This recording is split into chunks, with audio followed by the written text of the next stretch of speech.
облысы Түлкібас ауданы Тұран атындағы жалпы орта мектебінің 2-ші сынып оқушысы Кемел Гүлайна Төреханқызы боламын.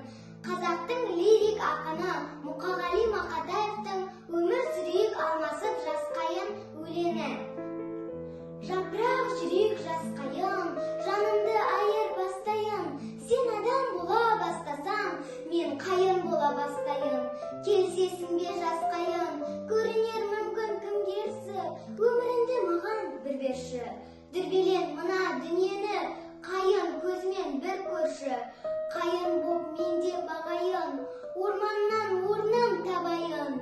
Беймәлім маған дүниеге, қайын көзмен қарайын. Сен дағы жерден нәр алдың, мен дағы жерден нәр алдым. Біреуден сен де жаралдың, біреуден мен де жаралдым. Тілі жоқ жанды қайын сен, айырмашылығым адаммын. Мендегі бары бір жүрек, ол өлсе мәңгі кеткенім. Сендегі сенсем мың жүрек, келгенде жасыл көктемін, тірілер қайта дүрілеп. Жапырақ жүрек жасқайын, жанымызды айырбастайық. Адам боп жүрсем қасқайып, қайын боп тұрам қасқайып. Өмірге өмір жалғасып, анамыз жерге